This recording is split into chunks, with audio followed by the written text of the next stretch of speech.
Hello, I'm Stuart Pallister. I'm a former journalist and editor turned communications practitioner in higher education. Welcome to Leading Hospitality Through Turbulent Times. The series is entitled The World After 2020. This session will last about 1 hour. We'll have 25 minutes of presentation, a few minutes of questions, another 25 minutes or so of presentation and a few questions at the end. We'll be taking written questions only, and you can submit those as we go along. And before we start, just a reminder once again that the session will be recorded and will be available on the Moodle platform afterwards. I'll hand over now to Professor Yves Schemeil, who specializes in global and comparative politics, to take us through the next section of his presentation on the world after 2020. Professor Schemeil. Hi, Stuart. Thank you very much. Hi, everyone. Well, this section is about how could we regulate the world? I mean, is it a dream come true? Do we have now the instruments to do this? This is the picture of the Bank for the International Settlements, post-war institution, which is the central bank of the central banks. Quite an achievement, believe me. So what we have learned so far, just to sum up, predictability is hard to reach in any type of activity. What we can do is just reduce uncertainty, which is already enough. We must also identify zones of comfort and stability. For example, there are places where you can do business and earn money in hospitality, even in the months and years to come. Rigorous information, solid knowledge are hard to get, and so you have to make constant efforts to reach a point where you are knowledgeable enough.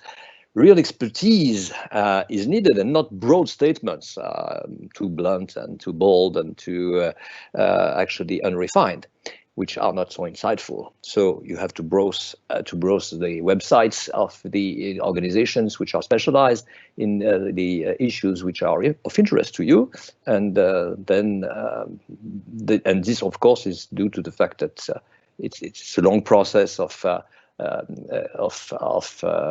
accreditation of whatever is said.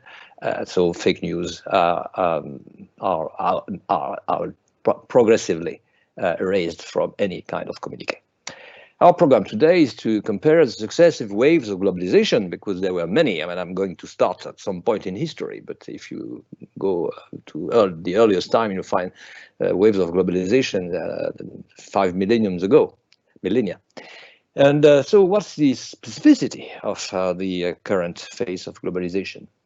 And so what we can see is that it's more challenging than ever.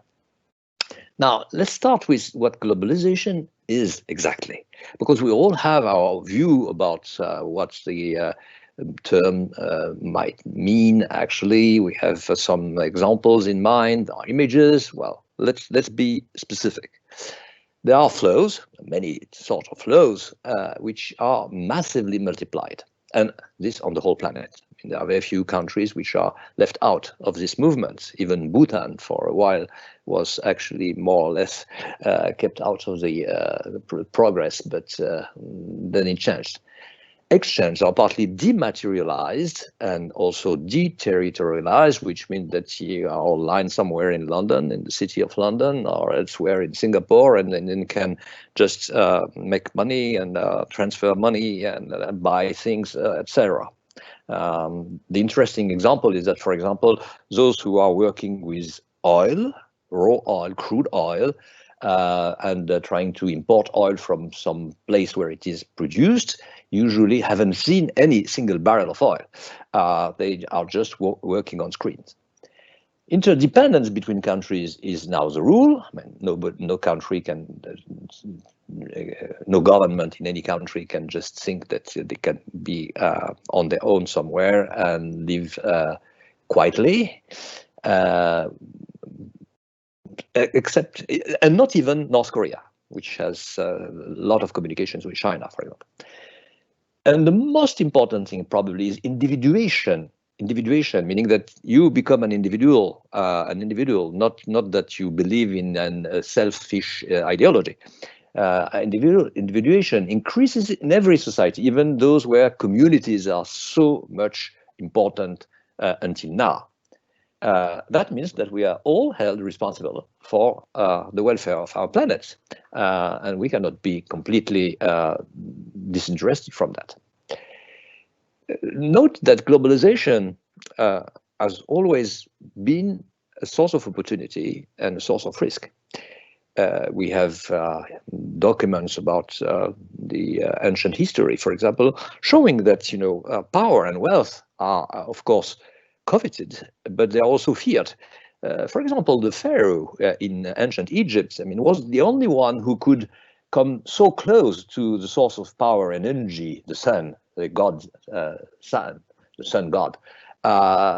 Because all the others would have been burnt by this source of energy and power. So he alone knew how to tame this and use it properly for the welfare of human beings. To regulate globalization, so we must work. We must make efforts. We must control the sources of power and the source of wealth, because they can, of course, get out of hands easily, and then we don't exactly know what will come out. It can be a pure catastrophe. And we also can mitigate every sort of excess. Among these excess, we see that there are quite a number which matter in a minute. Globalization is an old story because it's not only the story of the flows of resources and goods and products, etc., and even services. It's also the story of how people change their mindset and become more and more concerned with the choice they have to make. And the arbitrage that they have to make themselves on their own without relying on anyone to do this on their behalf. And each phase of globalization had eventually achieved the same end. It had enlarged, enfranchised, emancipated, and enriched individuals. So step by step, of course. It's of course much faster by now than it was in the Middle Ages, probably at the end of the Middle Ages, the Renaissance. But it's on principle, it was exactly the same thing. So if we turn to what globalization was before today, we have a number of waves according to how you make the time breaks, etc. But we could do with this easily, although of course the waves are very long. I'll let you find this out on your own later on. So the first wave starts in 1453, just because it's the discovery of the Americas by Columbus. And it ends up in 1815 with the Congress of Vienna, because then the world is reorganized completely. During this period of time, and there were conquests, there was long distance trade and a number of other things, but there were wars as well. So the problem is how do you keep the possibility to make profits, and at the same time you avoid wars. So the great discoveries are the starting point of this period, and this probably shows what is the core meaning of globalization. It's the acceleration of the rhythm of social and economic change. And it's also the fact that at some point you have to import or face the risk to import financial crashes and epidemics. Which happened during that period at a number of occasions. This phase was marked by contradictory trends, and this happens as well in maritime transport and also for those continent powers of the time. Long-distance trade and protectionism are, of course, contradictory, but these powers were both. Great Britain, for example, had markets in a number of very remote countries, but at the same time, it practiced some sort of retention of its gold and silver and precious metals, etc., and also strategic goods for the welfare of the well-being of its population. You also have imperialism outside and democratization inside. That's incredible because a number of countries are still today doing both simultaneously. So, the problem is that these four trends, which are contradictory, can go together or went together in history. And the general law, basic law, was that the more democratic you were at home, the more aggressive you were abroad, like the British, for example. And today we have the examples of the Americans or the Israelis who are exactly in the same type of situation. Yesterday, long-distance maritime trade happened, and it's not only a Western thing. I mean, the Chinese did discover a number of countries and sent expeditions, maritime expeditions everywhere, as did the Japanese later on.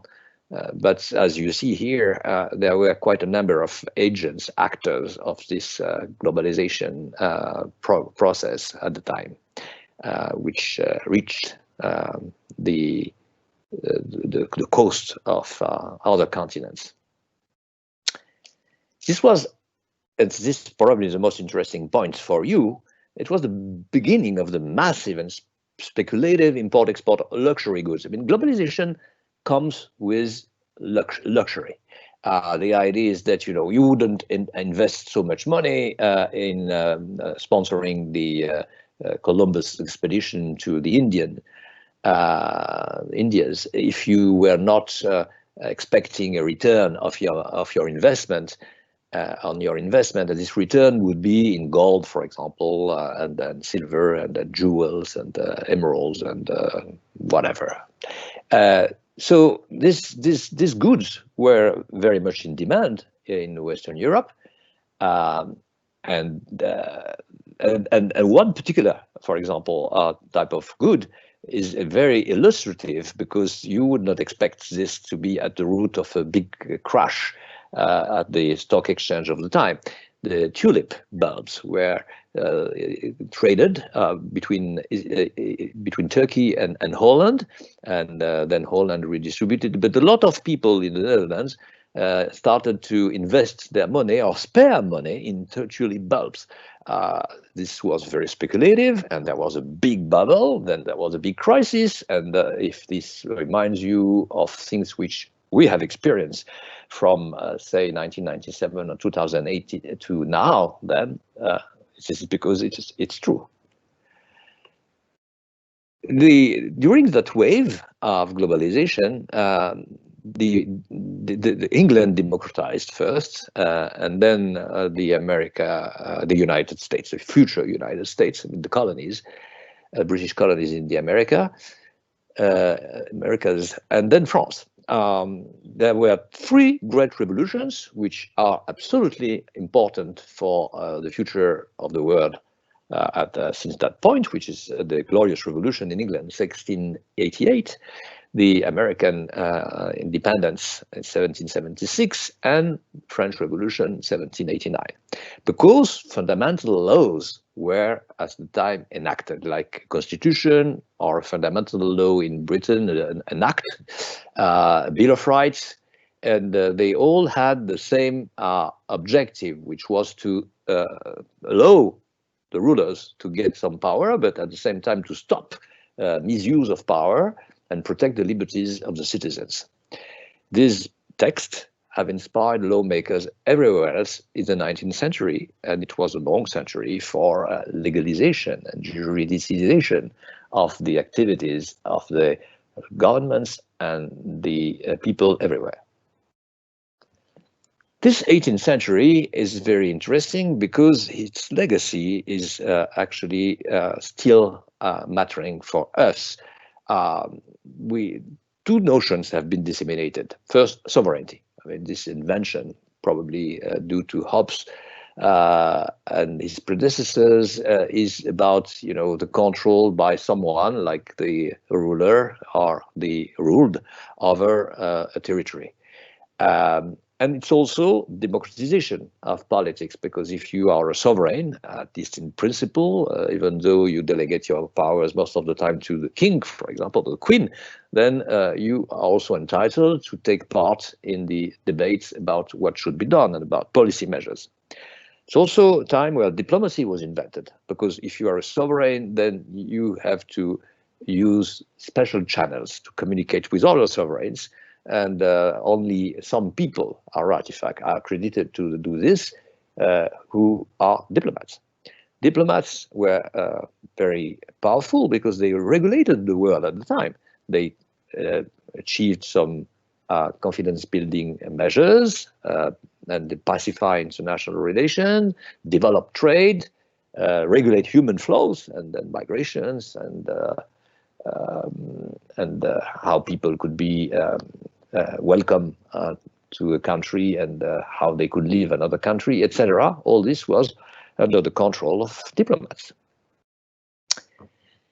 Diplomacy is a great invention. It plays a very important role in our, what we are actually addressing in this course, and as we'll see step by step and session after session. It emerged early on in history, in 1712 at Utrecht, where there was a big conference of the European powers. And you see that for the first time ever, we are very, very, very numerous. 80 plenipotentiaries meet, and they had a lot of people to assist them. 3 great principles were established at the time. And without this principle, we wouldn't have any globalization, actually. Professional representation, meaning that diplomats should be trained, and they should be sent and get instructions. And this is a job. You have to learn it. Mutual tolerance for different regimes is also guaranteed, meaning that an autocratic regime and a democratic regime can, in a way, have some sort of trade and relationship, pacific relationships. And sovereign states are equal, even though some are big and powerful and have an army which is very threatening for the others, and others are very small countries with no access to sea and a lot of mountains. And so I stopped the description because you might recognize some countries you know well. However, this invention, which was so promising, had its caveats, and in the long run, the peace didn't last.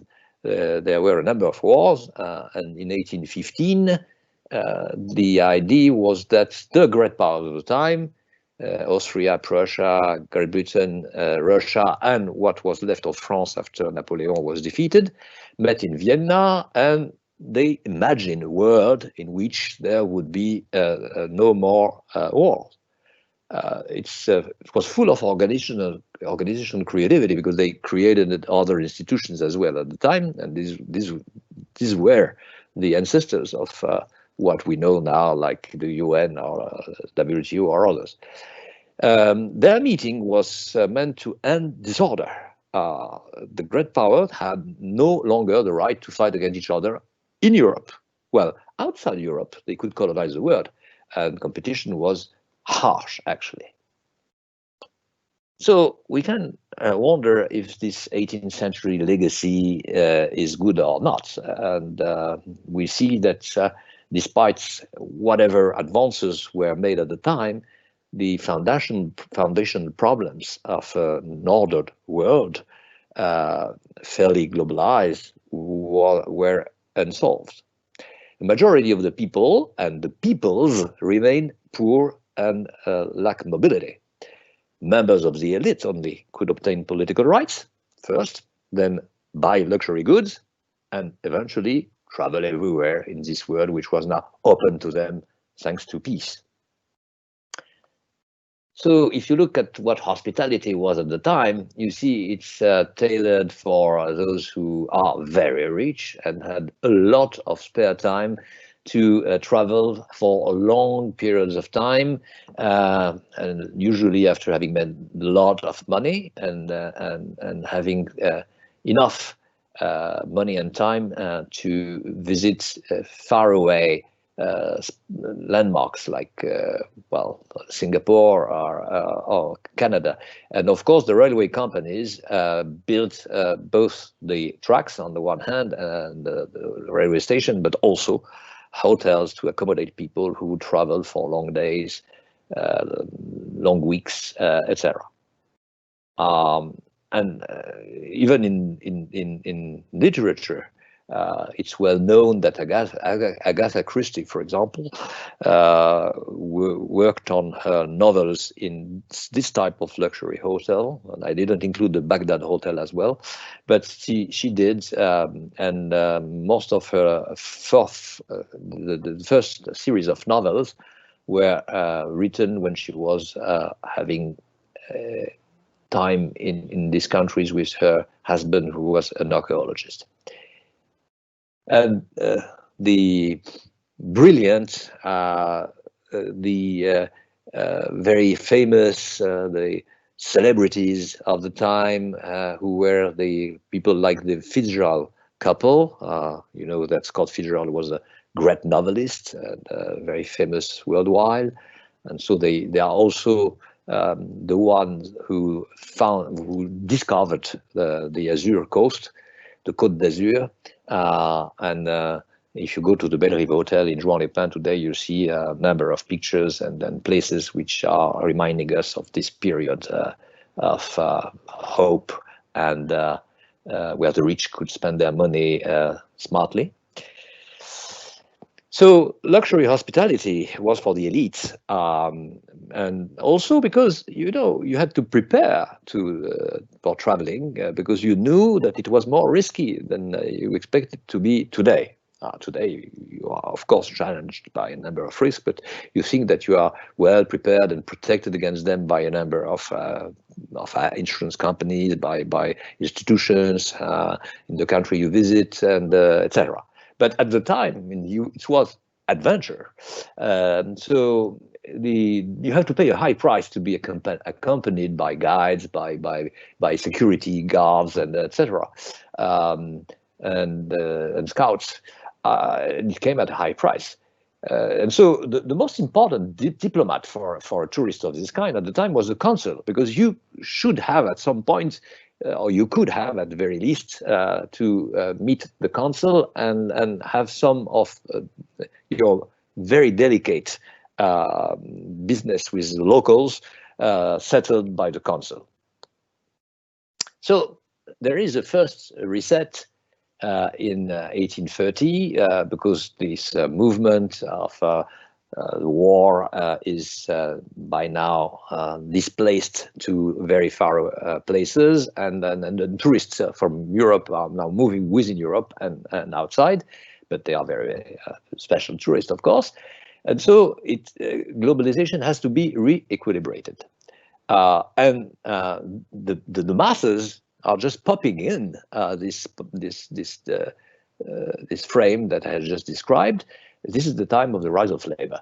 The People's Spring in 1848, popular movements demanding rights for the masses everywhere in Europe, and constitutional reforms which follow up on that and which are pretty similar everywhere. It's about voting rights, labor laws, protecting children, etc.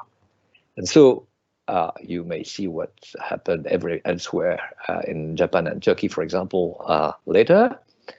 And there will be a second reset after, at the end of the 19th century and early 20s, where now it's the rise of nations after the rise of the rich, the rise of the people, of the masses, and labor. Now it's the rise of the nations.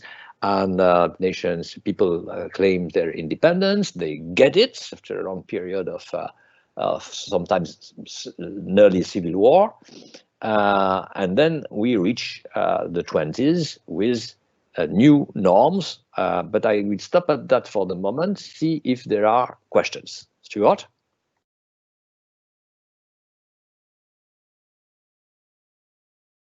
Hello? You have questions?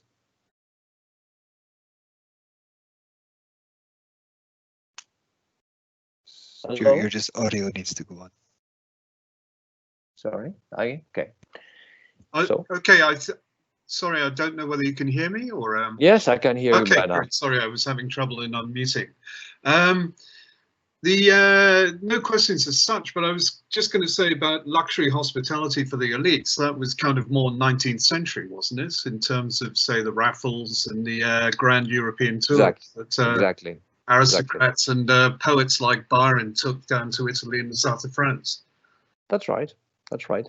19th century on. It starts in after 1815, and then these hotels are built in the wake of the 19th century. And the end of 19th century, the whole system is operational, and more rich people think that they need to travel to discover the world. That's part of their, I would say, breeding or training in life, and their socialization depends on their capability to visit Florence, for example, but also to go to exotic places like the Nile Valley or Malaysia, India, etc.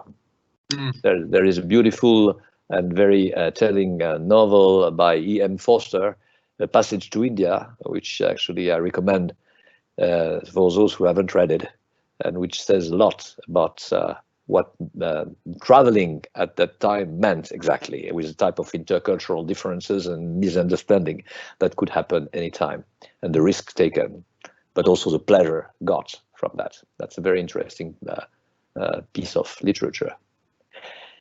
Okay, so that's about it for now. If you'd like to continue, because didn't want to really break up the flow of this. So. Okay, thank you, Stuart. This is what I'm going to do by now. Okay, so if there is a legacy of a wave of globalization, it's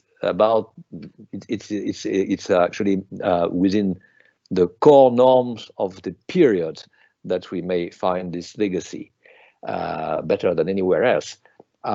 So the norms of the 20s, which come after this long period of 19th century and the end of 19th century, the norms are more symbolic now than they were in the past. They were more legal in the past. Now they are more symbolic, for example. On the one hand, you have tangible goods and services, of course, and there are people who can buy, for example, not an air ticket for everyone at that time, but I mean, a ticket on a boat to cross the Atlantic, for example. But there are also intangible goods like equality, inclusiveness, independence.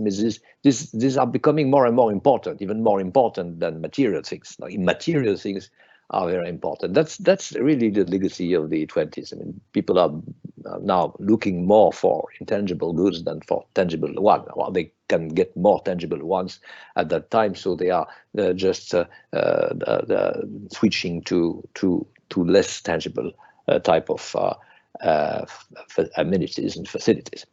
And access is more open than ever because that's the beginning of globalization for all. I mean, not only the elites, not only those who have power, the politicians, those who are accredited and sent by government somewhere, not only diplomats, and not only the affluent. So mass consumption, low-cost products, and hedonism are increasingly legitimate and available. It's now time to enjoy life, spend the money earned by you when you were young, or by your parents and grandparents, etc., and enjoy life and have fun. Well, now we are in another phase of globalization, and of course, this particular phase has a number of specificities. The differences with the past can be easily pointed out. What is new now is that we have another conception of time, or time is also measured in a different way than it was in the past. In the past, it was a long period of time, it was continuous, more or less, etc. Well, by now, events happen instantaneously, online, on the air, with a live coverage everywhere. You can go to your screens and see whatever happens on the other hemisphere at any time. But there is another aspect which is very important. You know that in the past, people invested in the future, they discounted the future through their children. So they thought that they worked hard and their children would just reap the benefits of this investment, and the grandchildren would be even better off than your children. So if you were a teacher, if you were a peasant, your son will be a teacher. If the grandson will be a surgeon, for example, or a lawyer.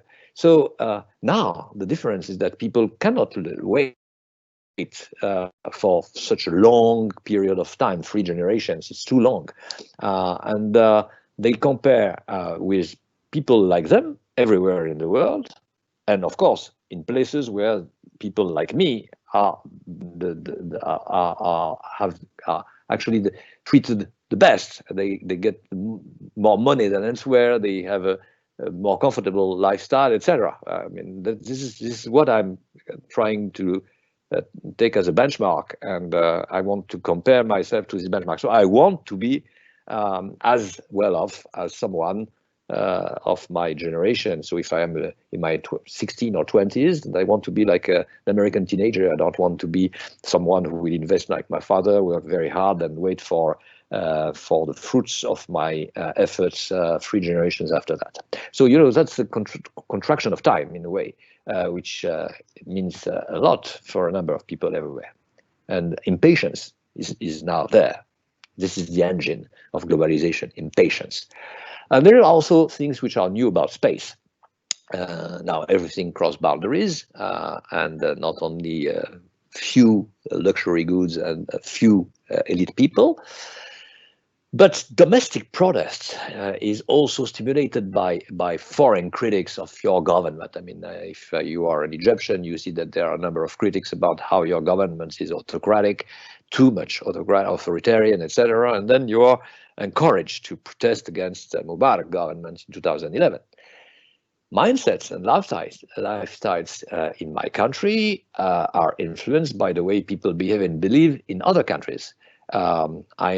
I know that people have different ways to behave, different ways to different beliefs, and that's important for me. And sometimes I may change my own views and change my own manners because I want to again come closer to the benchmark.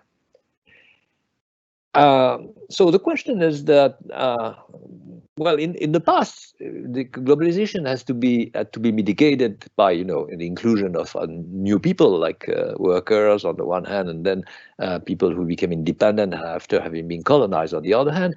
And it was regulated, and it had to be regulated because there were so many wars and very dreadful wars with gloomy outcomes for decades.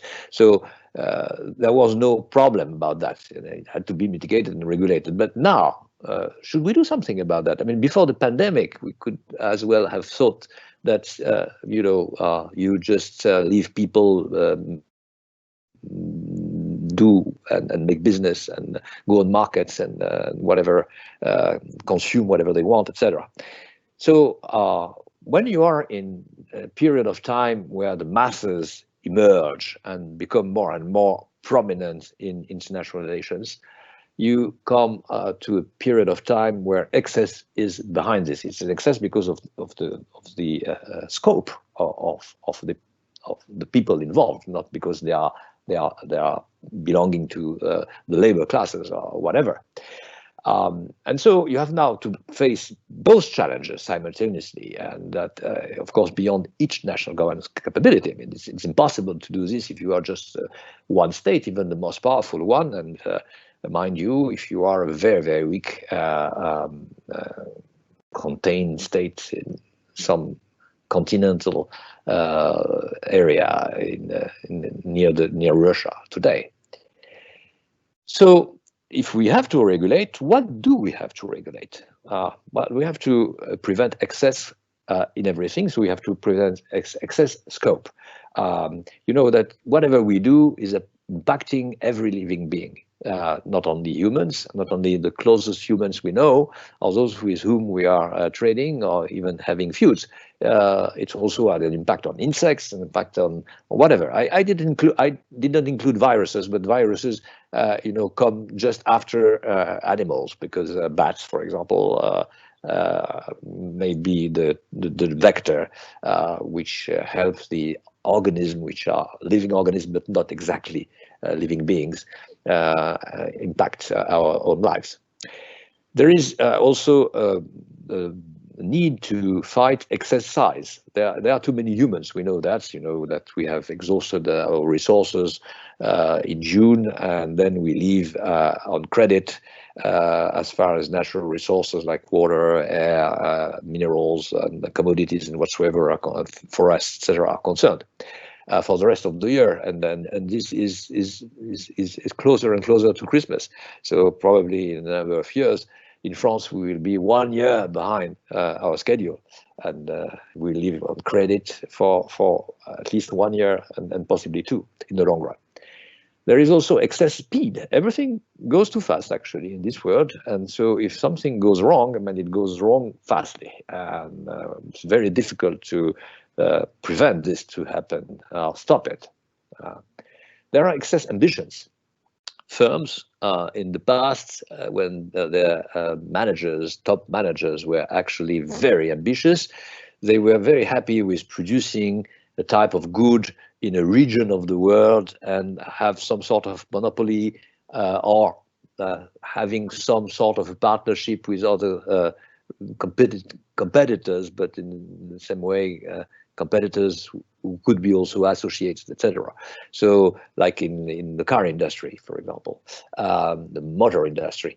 So by now you have global firms. They are everywhere. And the top management are made of people. Is made of people who want to be there everywhere in the world. They want to have foot everywhere where it is possible.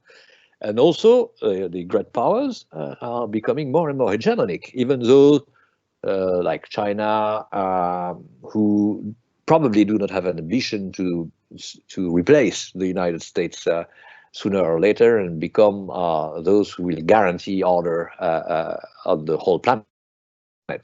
They would be probably very happy with staying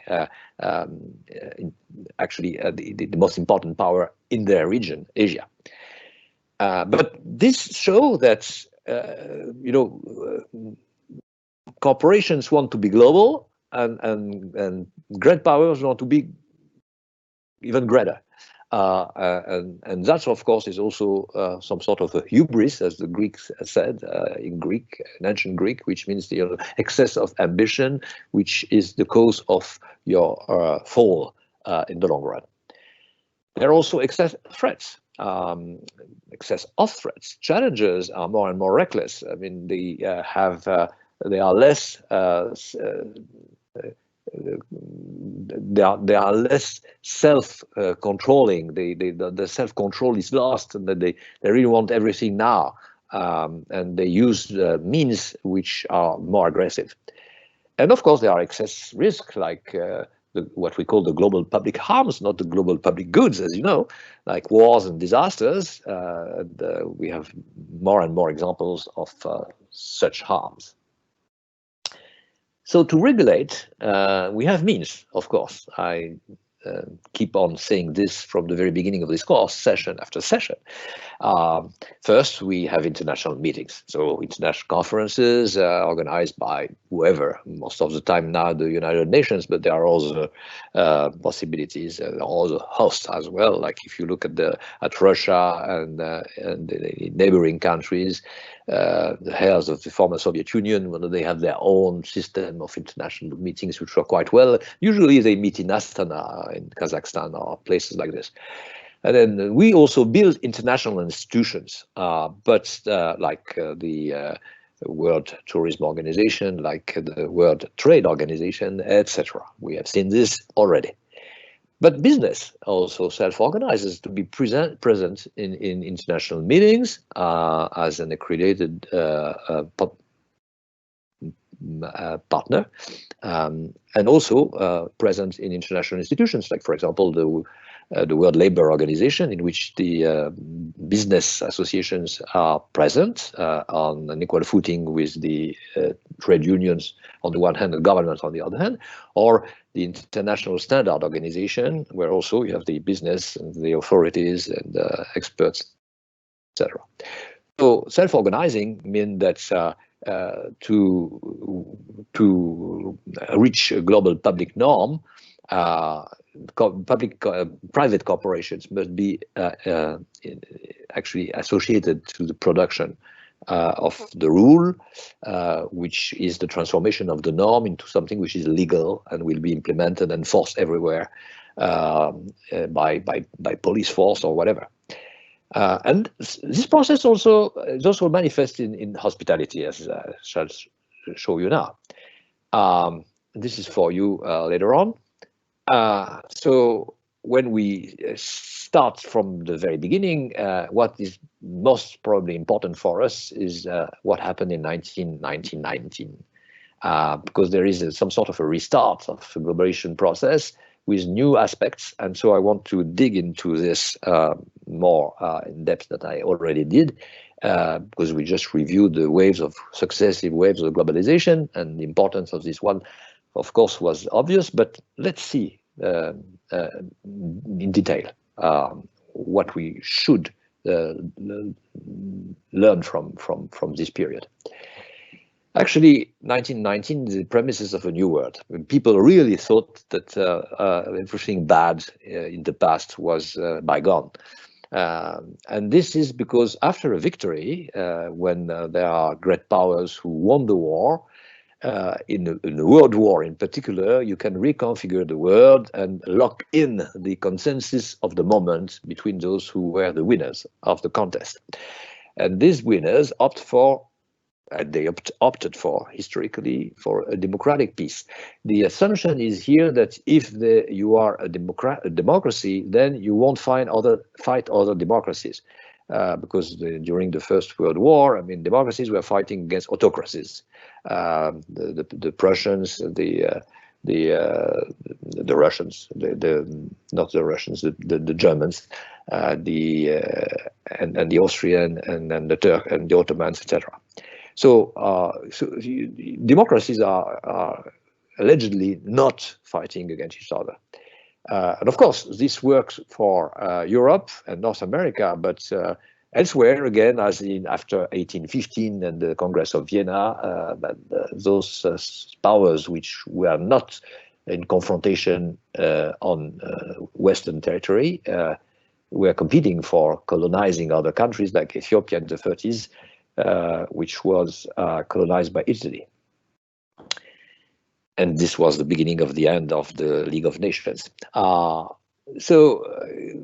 Great powers, when they came so short of a disaster, they tried to redesign international relations and restart globalization. So this is the first date in a whole row of important dates that we are going to review.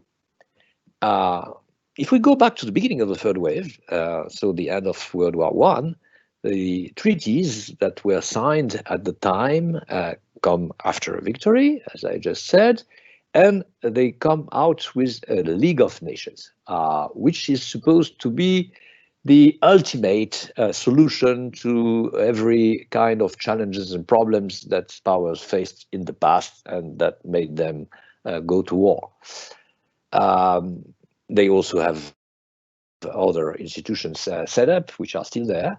And people really thought that it was the first step towards a world government, which it was not in the end, as we all know. But there was a second trial, 1945. Now, we can have the blueprint of 1819.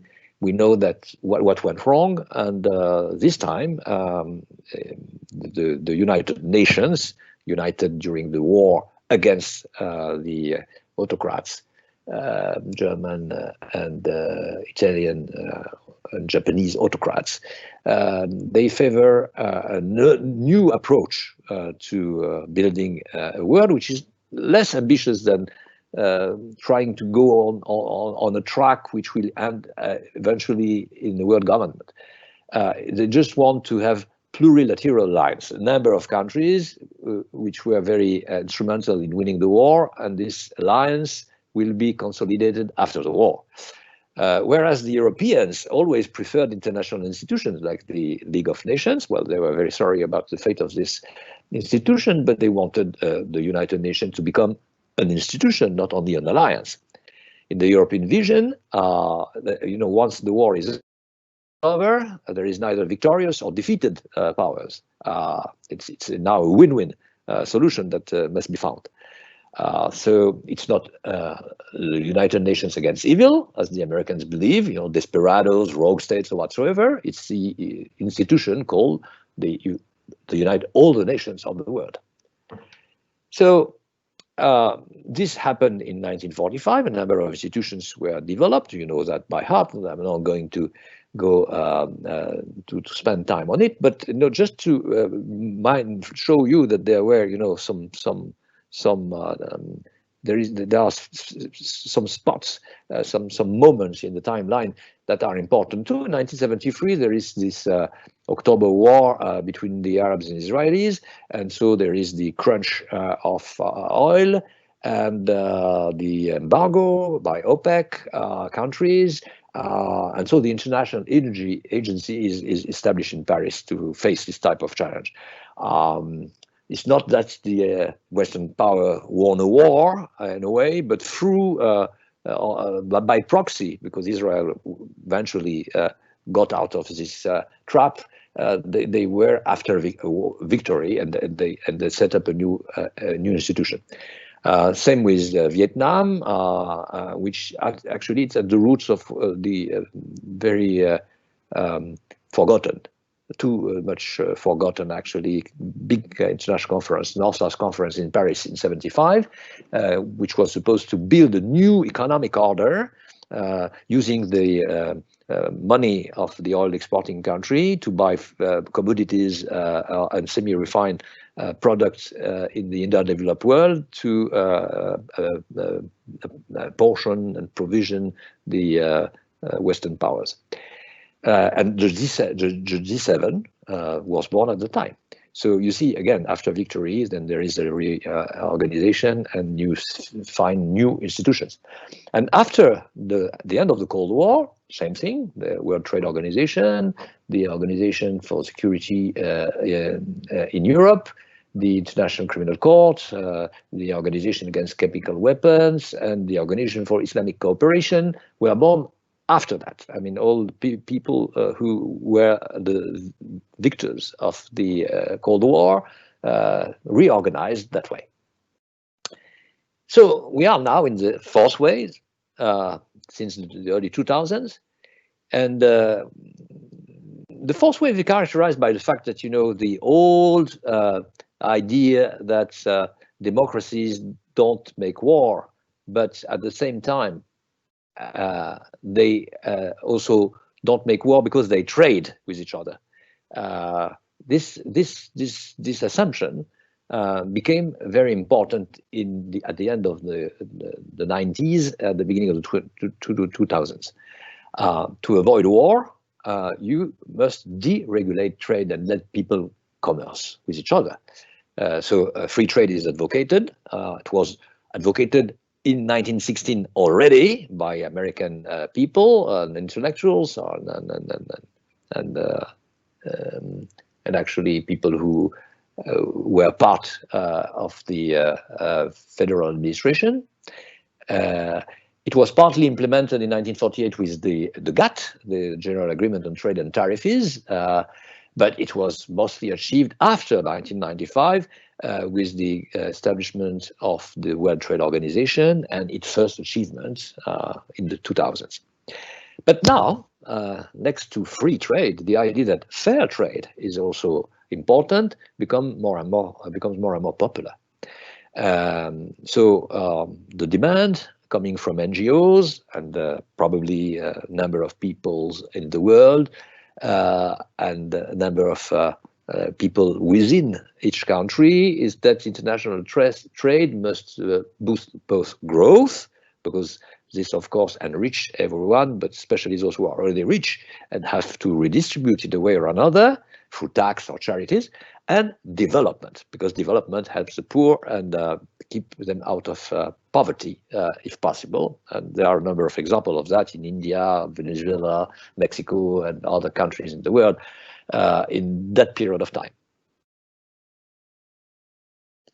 And of course, to accept the idea that everyone must be rewarded by globalization, wherever he or she is, whatever the position is on the social ladder, belonging to a rich or less rich or even a poor country, well, it means that you democratize the world, you democratize societies. On the one hand, there are less traditions, people can be freer and make up their own choices. Without always sticking to the patriarchal rule, for example. And the political regimes also become more democratized with elections, etc., to such an extent that one of the scholar who studied the transitions in Central Europe and Southern America, Andrew Przejowski, called this the only game in town. Democracy become the only game in town. We have to democratize. So if we democratize, then in the end, it's not only the regime which changes, we also transform the society. In 1989, in Central and Eastern Europe, and in 2011 in the Middle East, such democratization started. And it's also already changed a number of things within society, but not enough. There is some conservative attitudes. There are some conservative attitudes, say in Hungary and in Egypt today, which have not yet completely been overcome by this period of social strife.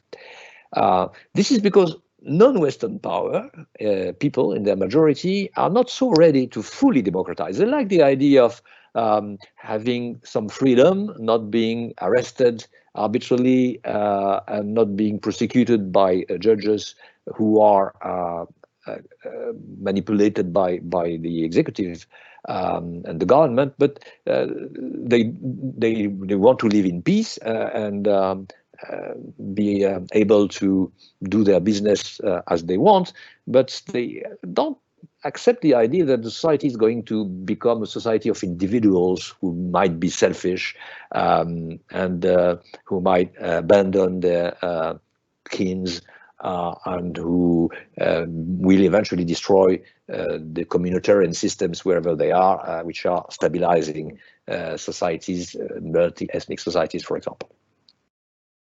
So this trend that I'm describing now were visible at previous stages of globalization. Deregulation, okay, we have just said this. Democratization at its roots in the 18th century when the Münster and Osnabrück treaties were signed between the European powers. Pacification was formalized at that time, and the main difference is that now egalitarianism and inclusiveness are completely new, and that's a norm, two norms, and we have to do with it. I mean, nobody can make a decision without having some concern for how much equality and inclusiveness I'm going to produce with my decision, what my decision will have as an impact on these two norms. But there is also something completely new, the dissolution of governmental authority. In the past, government was hierarchic and centralized. Now governance is shared with quite a number of non-state actors, and there is something which can be called private diplomacy, because so many businesses and business associations are involved in making norms which in the end will promote equality and inclusiveness. So there are a profusion of decision makers, but this is a source of confusion. The negotiations are lasting for a long period of time, and everyone should participate before the decision is made. Every stakeholder must be included. We have one example in the hospitality business, or hotel classification. That's a very technical aspect, of course, but it's very, very illustrative of what I've said so far. You know that more than 100 classification systems coexist in the world. There are some official, some are official, some are not.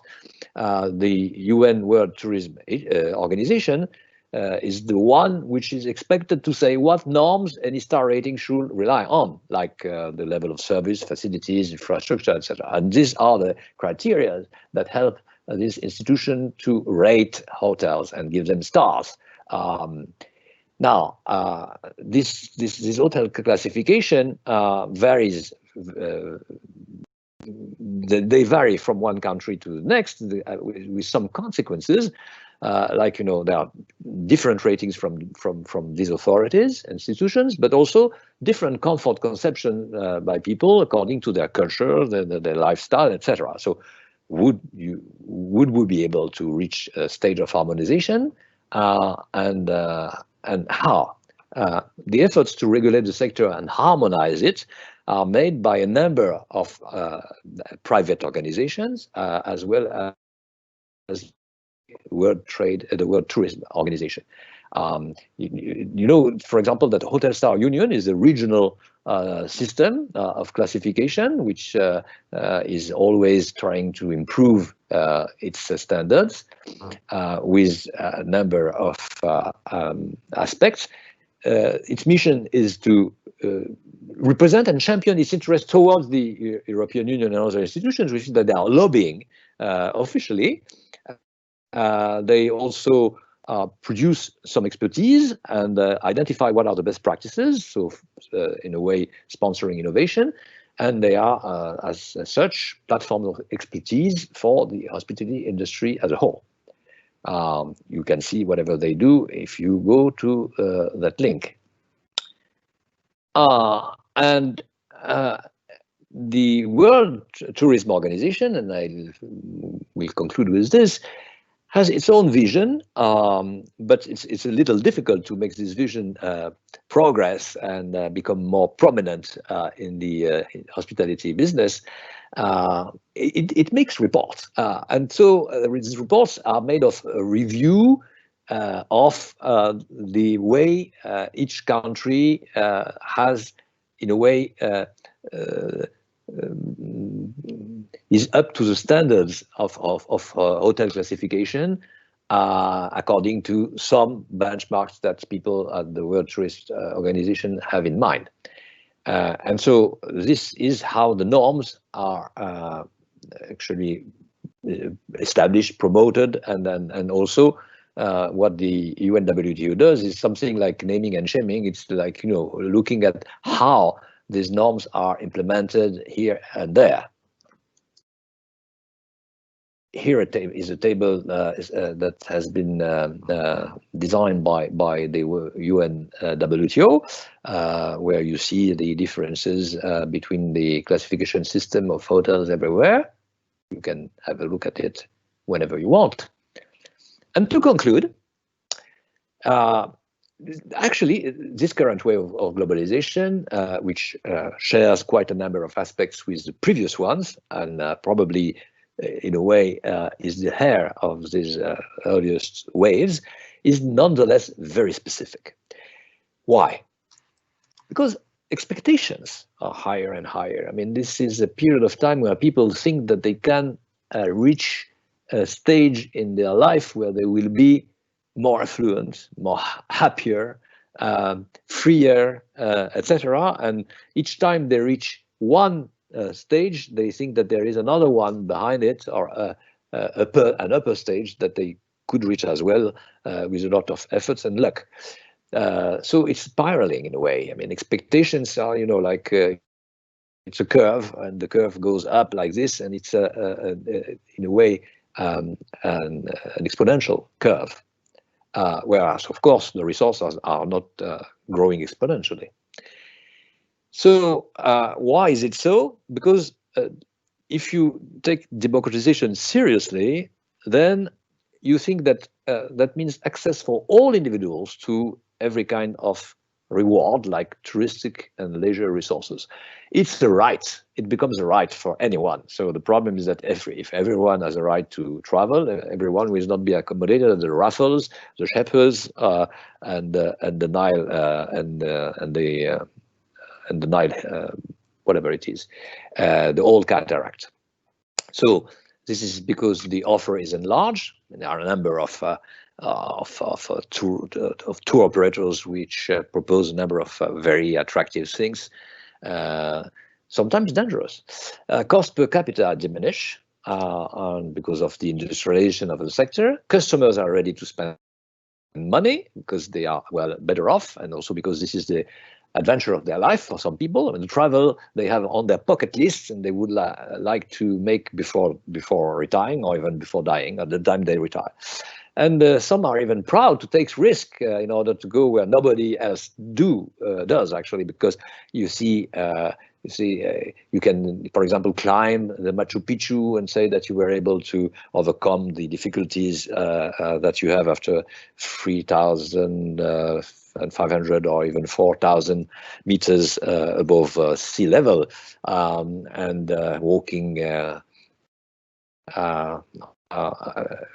Doing this in a mountainous area. I mean, sometimes the climate, which is not so easy and pleasant, and same with other places in the world where there are, for example, poachers not very far from the place where you have a safari, and so on and so forth. So, because everyone wants to get all these resources at any time, it becomes more and more difficult to help them, and more difficult to find the natural resources that will be necessary to accommodate them.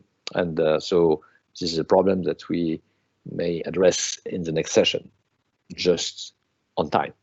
Okay, good.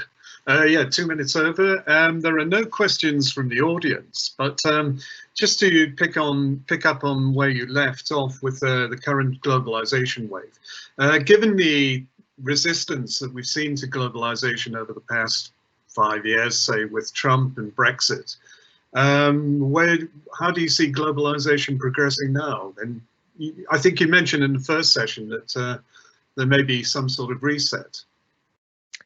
I think so, because even Trump, I'm going to address this, this I would say rogue characters who are behaving in a very undiplomatic way in the next session on Thursday. But to be brief, as I told you last time, that I participated to the preparation of the G7, and the surprise came from the people who were in contact with the Sherpas in Washington, and said that unexpectedly Trump was in a way very instrumental in welcoming his colleagues from the other 6 powers, and prepared to find some compromise because of the COVID crisis. So this came as a surprise for everyone. It seemed to be, more quieter or less outraged and sometimes insulting than usual. And this is because when you have big issues which are concerned for everyone in the world, I mean, you have a lot of pressure coming from everywhere, not only from your constituents. And so you have to address these concerns. And I guess that we'll see next time. It's on June 8th. So we'll have time before the end of the course to review whatever happened in Washington during the next G7. That would be actually the evidence that we need, you and me and the others, to understand exactly what's happening by now, if we can go on being optimistic about the future. Not only because Trump may, of course, be replaced by someone else or change once he's re-elected, but also because there is, of course, a mechanic which is behind this, and nobody can absolutely ignore. Well, Trump's main target at the moment seems to be China anyway, in terms of trying to blame China for the outbreak. Yeah, but if the Chinese find a vaccine before the Americans, they will be compelled to accept the gift made by the Xi Jinping and the great Communist Party of China to the world as a global common good. Okay, we'll wrap this session up. I'll look forward to the one on Thursday. So same time, same place, same channel, Thursday. Thank you so much. Thanks a lot. Bye-bye, everyone.